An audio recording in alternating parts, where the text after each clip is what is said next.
yeah, man, executorship's gone. Executorship's gone in a puff of smoke, man. It's gone right then. And there's not a damn thing they can do about it because I am a sovereign. And like I said, it's not like you can't find this shit on the internet. All you got to do is Google Blood Heir of the Estate, and it'll tell you what a Blood Heir of the Estate can do. They're like a king, king, king, king, king, king, king.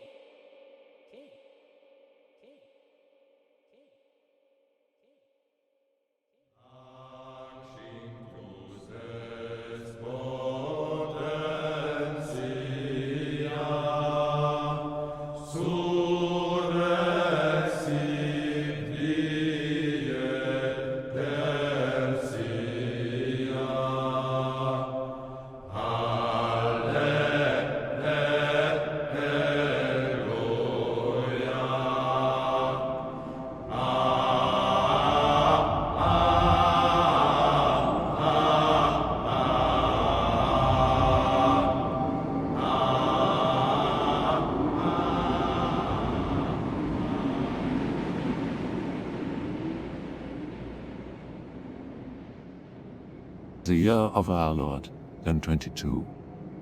Trouble is brewing on the borders of Stain Creek. The church has taken hostage of Baron van Googly's children, and the trolls scared away potential marriage candidates. As he hobbled along the corridors of his castle, he ranted and raved about his latest setback.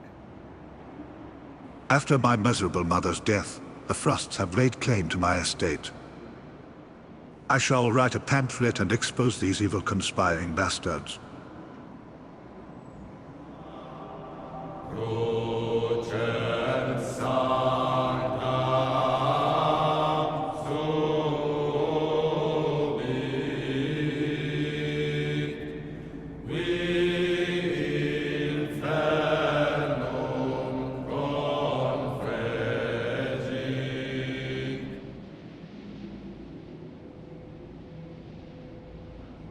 In response to the pamphlet, the Frosts send out a raiding party led by Larus the Glutton.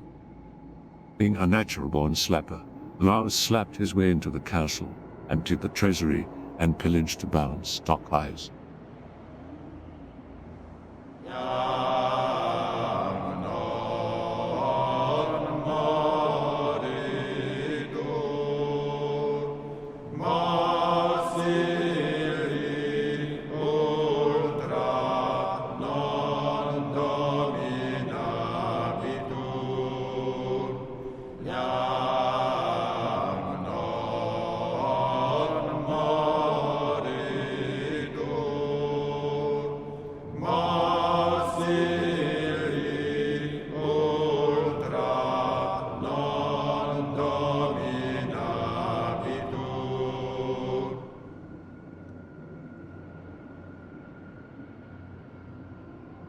Placed in check by the Frost, Baron van Googly turned to his counselor, Bishop Benias Seldomite. Benias, I am like a toothless dog. All bark, no bite. Oh, how nasty! How hateful! Surely, this has let your haters yearn to be flogged by hundreds of cocks. Like the Fegalis, they are deep inside. For solution, I'll need to perform a particular sacrament. I need you to send a fresh choir boy to my quarters.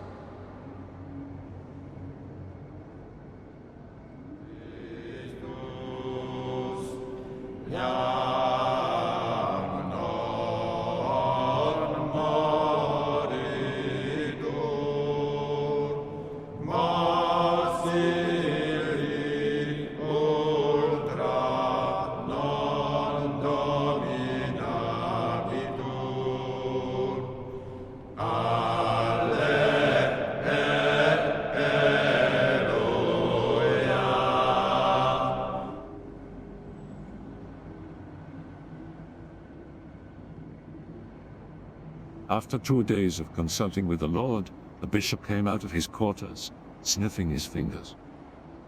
There is only one measure that is appropriate for a lord in your predicament.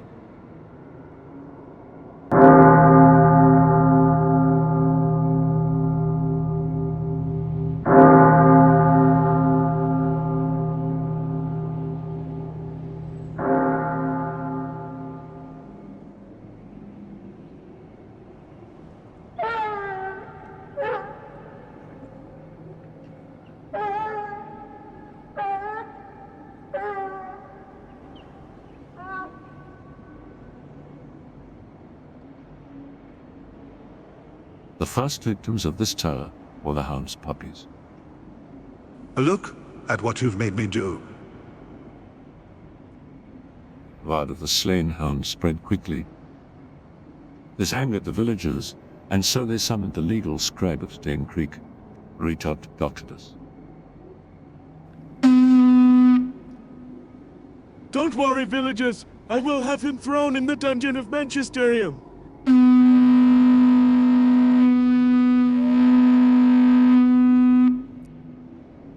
Because that midnight poops out a litter of little hounds.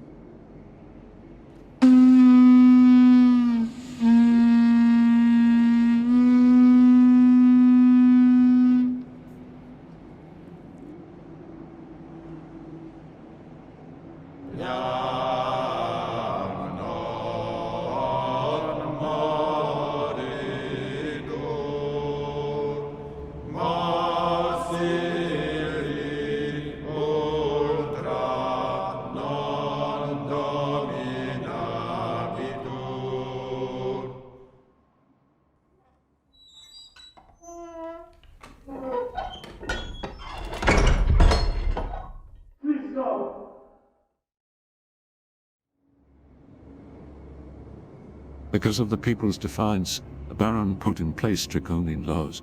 Minor offenses were to be punished more harshly. The townsfolk Scooper, who had exposed himself to a female servant in the king's forest, was sentenced to death. Thou shalt not mimic thine lord's big red one in the presence of thine fellow servants. This also did not have the desired effect, because the Pope Scooper was just, well, a Pope Scooper. Instead of backing down, the villagers started amassing at the castle's gate. With the now widely available Pope, they started writing laws on the walls of the castle.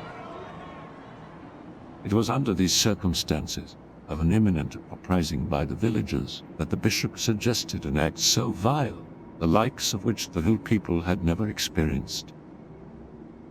A message so strong that it would even bounce up off the hills to the plains of oblivion, back down and strike the king of Canada's pint of flat beer from his fat fingers. At the break of dawn, the bishop would give the crown jewels their weekly wiping.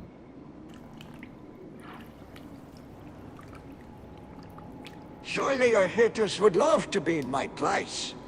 I only crave the affection of God. Thereafter, the Baron appeared at the castle's wall. Villagers, you have resisted your lord's rule. You have conspired with the Frosts. He pulled a sponge from behind his back and held it above his head. For your treachery, thou shalt not go unpunished. He said, as he dropped the sponge into the crowd, scattering them because of the pungent snuff.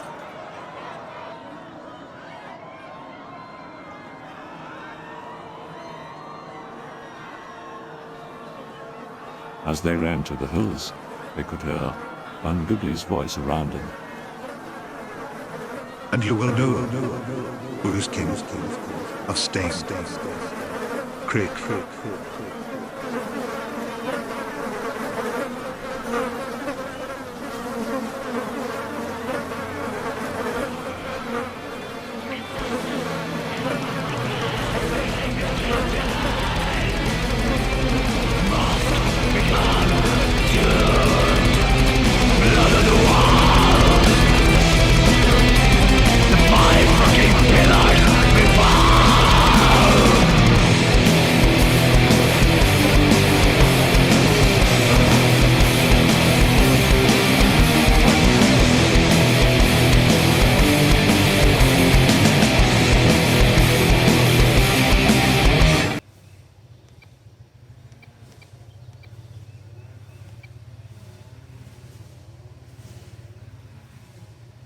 Let's try again.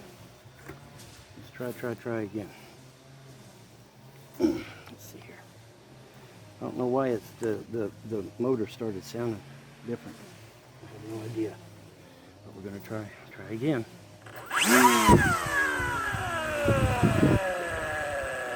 Oh, seriously? Why? What the hell? Oh man, you got to be kidding me. I'm on the verge of finally getting this thing to fly correctly, and now it's... What the hell? Okay. All right, hold on. Oh, you got to be kidding me.